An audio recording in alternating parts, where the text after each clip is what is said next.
Hey, what's up everybody? Molten Mage here, and this is the Legion Mount Guide Part 2. For every mount in this video, I have provided coordinates of each of their locations, timestamps for each specific mount, and a link to Part 1 of this Legion Mount Guide in the description down below. First is the Riddler's Mindworm. To get this mount, you'll need to find 8 pages in the specific order I'm about to tell you across the game, and then find the Gift of the Mindseeker. The first page is called Page 9 and can be found inside Legerdemain's Lounge on the ground floor on this bookshelf located here in Broken Isles, Dalaran. Just simply click on the page and then you can close it and move on to the next page. The second page is called Page 78 and can be found in Duskwood, on the table near the Moon Well in Twilight Grove located here. The third page is called Page 161 and can be found inside the Firelands raid on the left rear of Ragnaros' platform.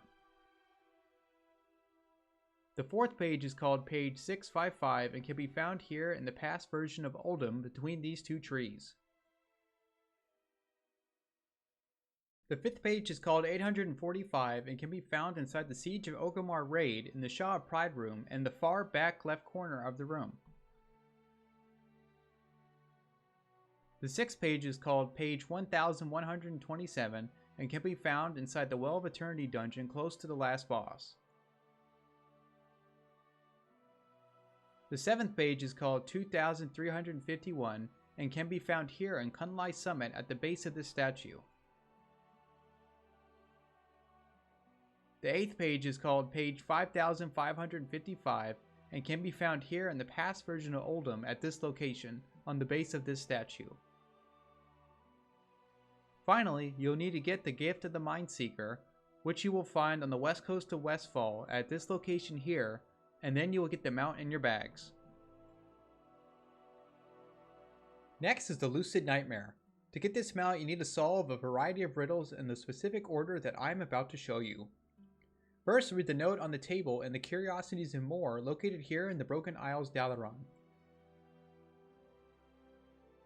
After you read the note, you will then need to head to the Ulduar raid, kill the boss XT, then pull on the lever on the pile of scrap in the northwest corner of XT's room. Once the lever is pulled, you will see a bunch of scrapyard lights appear on the floor of XT's room. Click on the lights and they turn green. Use the lights to form a gear pattern, the same as the one shown here on screen. After you complete the gear pattern successfully, a note will appear. After you read the note, you will then need to head to Cthulhu's room in AQ40. Once there, instead of going inside Cthulhu's room, go down the hallway to the left until you go up the stairs to this platform here. You will then need to click on the Mind Larva and play a WoW version of Bejeweled. Once you beat the Bejeweled minigame, you'll have a third note that you'll need to read. After you read the note, you'll need to either purchase or craft a Shadowweave mask. Equip the mask, then head to the cave of the Crumbling Depths located here in Deepholm. Once inside the cave, head to the Dark Fissure located at these coordinates inside the cave. Head inside the Dark Fissure. Once inside, you'll see a standalone chair. Head to the chair and make sure that your Shadowweave mask is equipped and then click on the skull. Once you click the skull, the fourth note will appear. After you read the note, you'll need to head to the Nomergon instance. Once inside, take this route to the Room of 10 Levers. When you get to the levers, starting from the left, set the consoles with these numbers: 1, 2, 2, 2, 1, 7, 6, 5, 9, 7. When you put in the correct numbers into the consoles, the fifth note will appear. After you read the note, head to this location here in Belcher. Once there, click on the Nightmare tumor inside the building. When you click the tumor, it will give you a minigame. The minigame is simple and will just require you to untangle the lines. After you untangle all the lines, the sixth note will appear. After you read the note, then head to this location here in Kunlai Summit. Once there, you'll need to click on the urn, and that urn will get you started on the Endless Halls maze. The Endless Halls maze will have the same looking room, with some paths blocked off, or certain rooms with no paths blocked off. While searching through the rooms, you will need to find a certain color torch which you can interact with to equip that certain color's orb. When you get that color's orb, you'll need to keep searching the maze until you find that certain color's rune. When you find that certain color's rune while carrying the certain color's orb, you will then click on the rune and that will complete that color. Then you'll need to find the other colors. There are a total of 5 colors you'll need to find: red, yellow, green, blue, and purple. To help you with this maze, I would recommend drawing a map of where you've gone, keeping track of each room, and marking the ones with the colored torch or rune. Make sure that you do not log out of the game for too long or quit in the middle of the maze, as this will reset your progress. Also, every single maze is uniquely designed, so there will be no way to find out the exact path you will need to go to find all the color orbs and runes without just running through the maze with trial and error. Once you have completed the maze, you will be teleported to a room with the 7th note. After you read the note, head to the entrance of the Forgotten Crypt located here in Denwyn Pass. Once you enter that crypt, you can find the room with the large pile of bones at these coordinates, and then you will find the Puzzler's Desire box. Inside the box will be the Lucid Nightmare mount. Next is the Cloudwing Hippogryph. This mount is a low drop chance from the Paragon Emissary Ferronda's chest. To get this chest, you first need to be exalted with the Court of Ferronda's reputation in Azuna on the Broken Isles. Then earn 10,000 post-exalted reputation with them to be given an emissary chest. The best way to get reputation with them is to first complete their story quest line, and then afterwards farm the daily world quests that appear in the zone. Next is the Wild Dreamrunner. This mount is a low drop chance from the Paragon Emissary chest, Dreamweaver Cache. To get this chest, you first need to be exalted with the Dreamweaver reputation in Valajar on the Broken Isles. Then you will need to earn 10,000 post-exalted reputation with them to be given an emissary chest. The best way to get reputation with them is to first complete their story quest line, and then afterwards farm the daily world quests that appear in the zone. Next is Highmountain Elderhorn. This mount is a low drop chance in the Paragon Emissary chest, Highmountain Supplies. To get this chest, you first need to be exalted with the Highmountain tribe in Highmountain on the Broken Isles. Then you will need to earn 10,000 post-exalted reputation with them to be given an emissary chest. The best way to get reputation with them is to first complete their story quest line, and then afterwards farm the world quests that appear in the zone. Next is the Valajar Stormwing. This mount is a low drop chance from the Paragon Emissary chest, Valajar Strongbox. To get this chest, you first need to be exalted with the Valajar in Stormheim on the Broken Isles. Then you'll need to earn 10,000 post-exalted reputation with them to be given an emissary chest. The best way to get reputation with them is to first complete their story quest line, and then afterwards farm the daily world quests that appear in the zone. Next is the Leywoven Flying Carpet. This mount is a low drop chance from the Paragon Emissary chest, Nightfall and Cache. To get this chest, you first need to be exalted with the Nightfall and Slavermaw on the Broken Isles. Then you will need to earn 10,000 post-exalted reputation with them to be given an emissary chest. The best way to get reputation with them is to first complete their story quest line, and then afterwards farm the daily world quests that appear in the zone.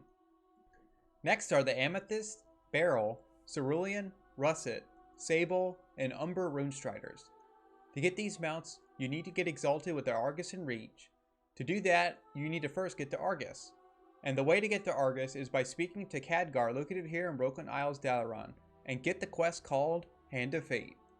The prerequisite to getting the Hand of Fate quest is completing these 3 quest lines on at least one of your characters and being at least level 45. Once you get the Hand of Fate quest, it will get you started on a quest chain that will get you to Argus, and you will be able to start earning reputation with the Argussian Reach. After you complete that quest line, you will be able to earn reputation with the Argussian Reach by completing the daily world quests that show up on Argus. Once exalted, you will be able to purchase the mounts for gold. Next is the Lightforged Warframe. To get this mount, you must be exalted with the Army of the Light. And to get exalted, you must farm the daily world quest and quest offered by Turalyon, Illyria, and Illidan on Argus. Once you are exalted, you can purchase the mount for 500,000 gold. Next are the Avenging, Blessed, and Glorious Felcrushers. These mounts are a low drop chance from the Paragon Emissary chest, Gleaming Footlocker. To get the chest, you must first be exalted with the Army of the Light on Argus. Then you'll need to earn 10,000 post-exalted reputation with them to be given an emissary chest.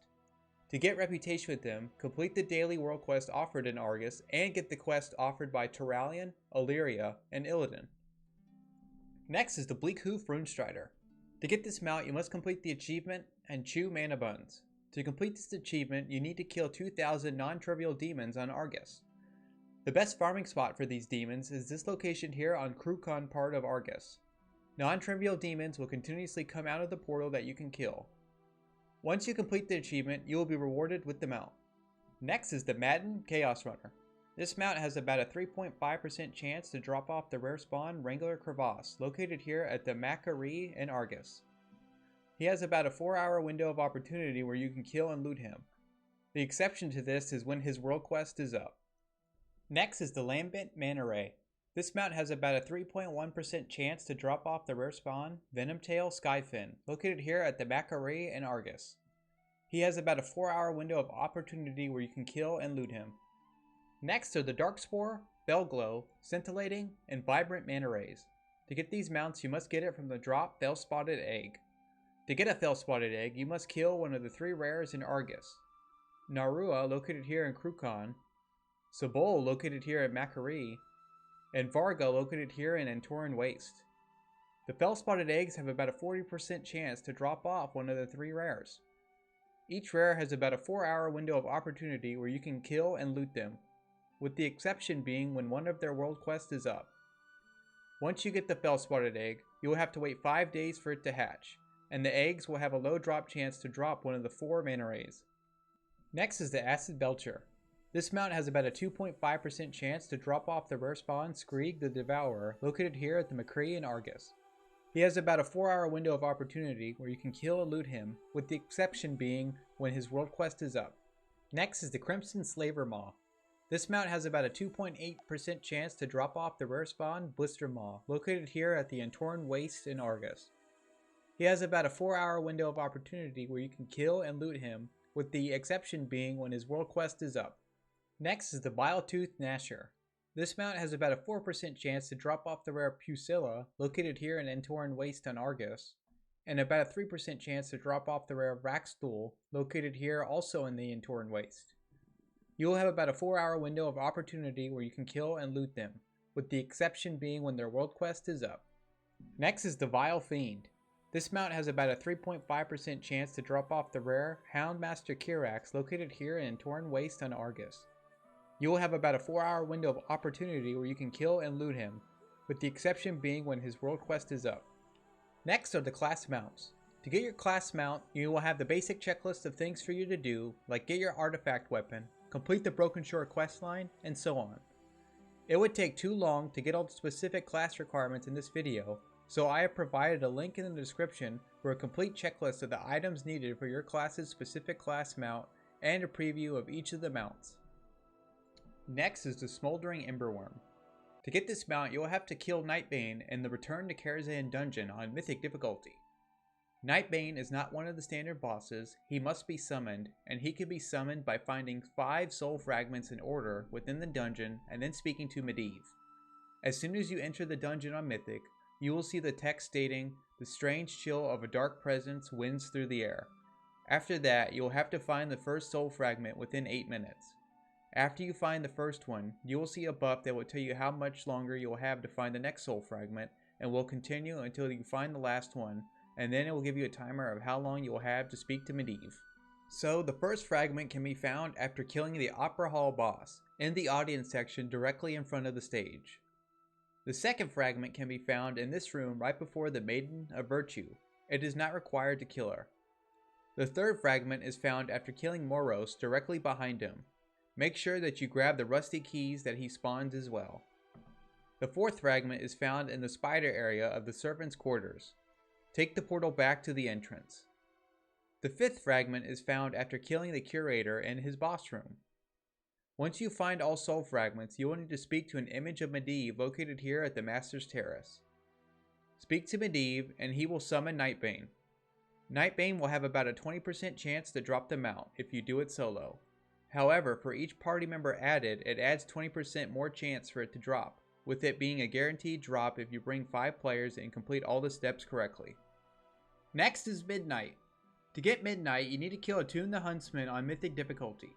He will have about a 1% chance to drop the mount. The most efficient way to do this farm is to first kill the Opera Hall boss, and then head back to the entrance and go to the left through this entryway. Then you'll need to go through this door here. After you go through that door, jump down the stairs and go all the way down. Once you're at the bottom of the stairs, go to the right and it will take you directly to Attune the Huntsman's room. Next are the Hellfire Infernal and the Felblaze Infernal. To get these mounts, you must head to the Nighthold raid located here in Suramar. For the Hellfire Infernal, you must kill Gul'dan on Mythic difficulty, and he will have a small chance to drop the mount. For the Felblaze Infernal, you can kill Gul'dan on either Normal, Heroic, or Mythic difficulty, and he will have a less than 1% chance to drop the mount. Make sure for this farm to grab the Talisman of the Shaldori quest from 1st Arcanist Alrissa at the beginning of the Nighthold raid. Upon completion of this quest, you'll be able to skip to Ilisandra, who is the second to last boss in the Nighthold. Next is the Abyss Wyrm. To get this mount, you must head to the Tomb of Sargeras raid located here on the Broken Shore. You can have the raid on any difficulty, including LFR, and kill the boss, Mistress Sazine. She will have a low chance to drop the mount. Next are the Antoran Charhound and Shackled Ur'zul. To get these mounts, you must first head to the Antoris the Burning Throne raid located here on the Antoran Waste. For the Antoran Charhound, you can enter the raid on either Normal, Heroic, or Mythic difficulty and kill the second boss Felhounds of Sargeras. They will have a small chance to drop the mount. For the Shackled Ur'zul, you must enter the raid on Mythic difficulty and kill the last boss Argus the Unmaker. He will have a small chance to drop the mount. While inside the Mythic version of the raid, make sure that you grab the quest called The Heart of Argus from Prophet Velen, located near the Broken Cliffs teleporter after you kill the Felhounds. Once you complete that quest, you'll be able to skip to the second to last boss. And those are all the mounts in this guide. If you like this video, please give it a thumbs up and subscribe for more content. I also like to stream on Twitch. If you'd like to come check me out, I have provided a link to my Twitch in the description down below.